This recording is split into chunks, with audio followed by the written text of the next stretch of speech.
Morning, it's Jay from I Wander UK, day 15 of the South West Coast Pass Challenge. Today I'm trying to get through to Porthcothan. Stayed just a little north of Padstow last night. If you look over my shoulder there is Pentyre, where that fantastic view was yesterday looking over to Polesheath. And then you can basically see the headland come round. On the other side of the bay is Daymar, D-A-Y-M-A-R. Just packing up, had a good night's sleep I think. Tent was a little bit damp because I pinned it right down to try and stop the air coming through, but then you got the condensation to deal with, so I've left a little more time for the tent to dry out. So it's a little bit late, but the weather looks okay. It's a little bit windy, a little bit cold. The sun looks like it's trying to break through, but the clouds behind me are just a bit all over the place. So let's go.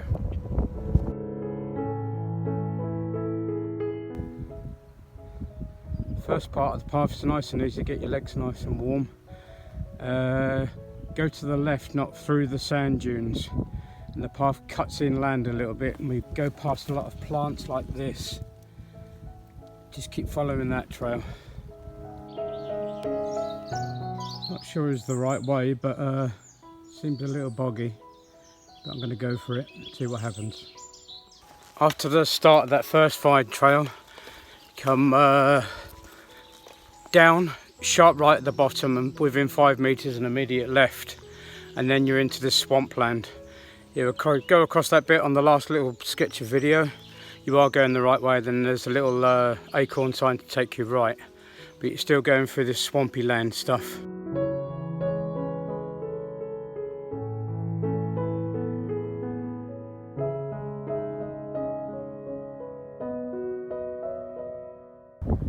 From the corner of Stepper Point, you can see over there the head of that headland there is Pentyre Point, where I took 5 minute shoes off yesterday, boots off yesterday, about 1 o'clock in the afternoon.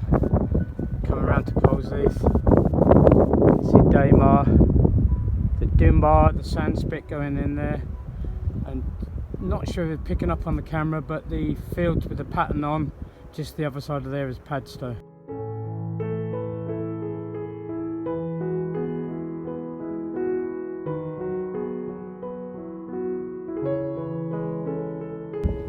Keep looking back, the views are marvellous and it gives you that sense of achievement. After you've been up to the top of the day mark here on Stepper Point, quick look round, there's several stairs. It's worth going up to the top, but no, I'm kidding. You've got another new outlook on the day. From the day marker, just after that first headland to the right hand side, centre of the screen, is Harlyn Bay, just after Devon. Time for a 360. Day marker, Pentyre Point, Polesheath. The estuary going in there, Padstow to the right. Day ahead. Over there, and coming back round to the watchtower. Out here, we're just going to have a quick look down here, which is Pepper Hole. I'm not sure if I want to get any closer than that. The wind's blowing a little bit, but just slightly unnerving.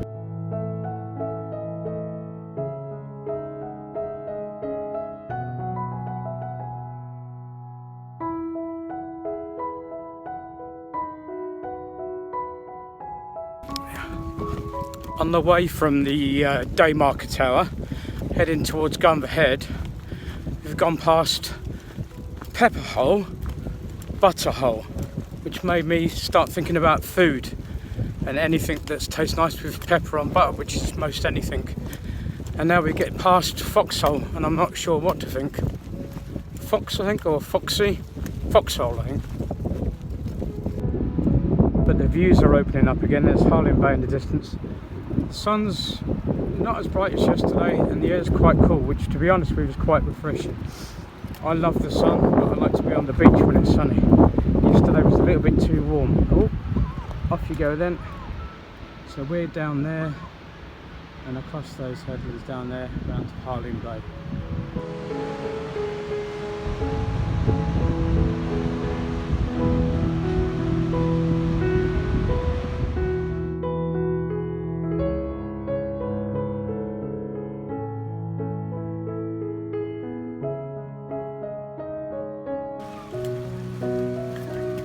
Dropping down onto the pretty little beach at Devon Beach, I guess. Yeah. Tiny little beach, but lovely. Beautiful, soft, white sand. Not white, but you know, getting there. Its own little water feature.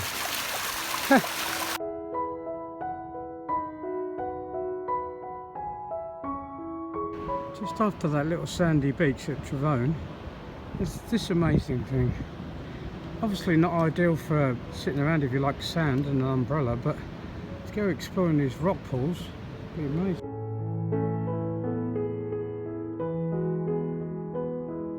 I need to find another route.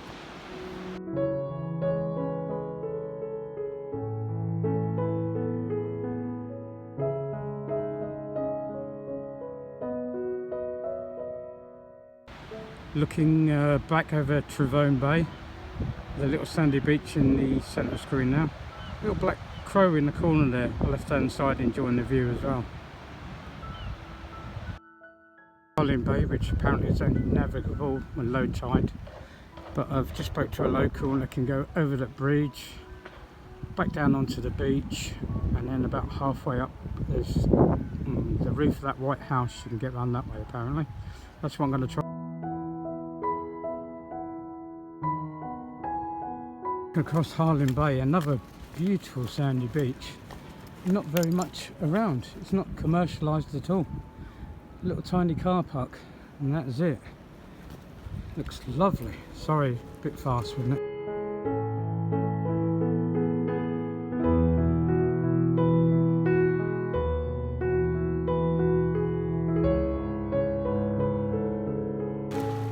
To negotiate Harlyn Bay, drop down, you go through the car park.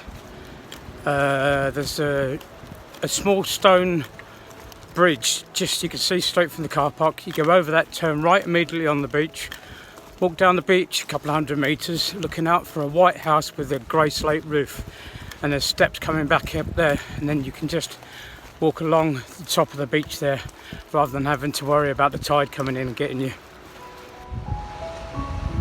Drop down off that little slope there, car park centre screen there, and the white house in the middle of the beach there, and it brings you out onto this path. Much more reassuring.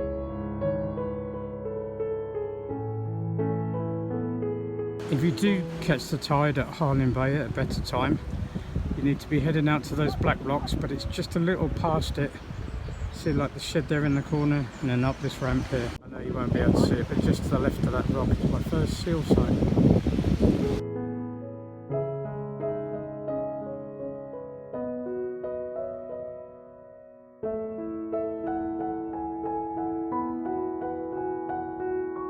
From here, looking back to Harlyn Bay and out to sea, look out down to here, you might be able to find a little flat level in there that would be perfect for wild camping.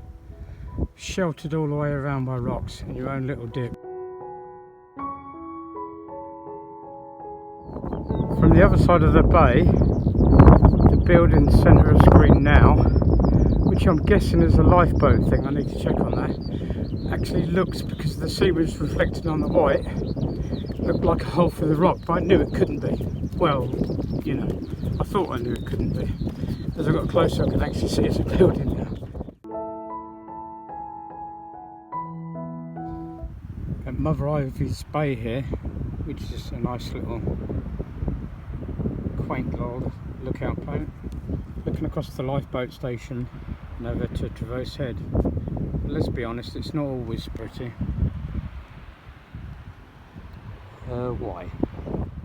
In the distance in the middle headland is Stepper Point, where the day marker tower is, and then just to the left, the furthest left hand side, where is Pentire Point, where we passed yesterday.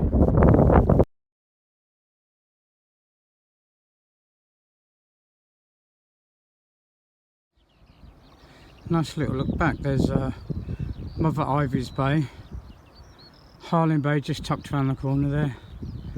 Coming out, you could just about see the day watchtower, and then Pentire Point with humps, mumps, bumps, whatever it is, around the corner.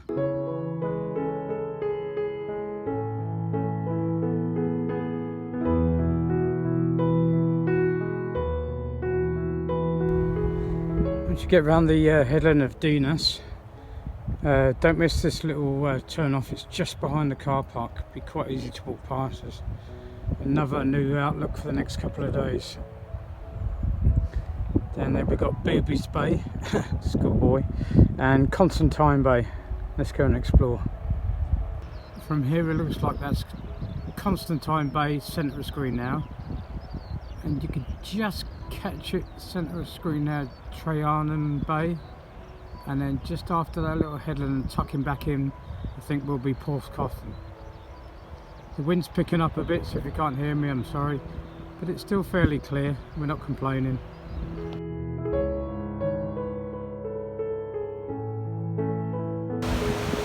Serious question, is this Booby's Bay? And then in the background, just behind it is Constantine. There's a massive contrast. One all ragged rocks, gnarly and beautiful. The other one a big sandy beach, centre of the screen now. Crazy. Well, that makes you feel alive. I love being out here and seeing these waves coming in like this and crashing against rocks. Gnarly but beautiful. Again, as far as I know, the end of Booby Bay, Constantine Bay. Not even a gradual changeover, just slipped. Oh my god, look at those waves. Can't see anybody out there, but oh my word. The wind's picking up now, and it's mid-afternoon, and you can feel the temperature dropping. Whereas before I was more than comfortable with the shirt with the top undone. But we're going really coastal now. I'm talking really coastal. Across Constantine Beach. Those waves are coming in fast.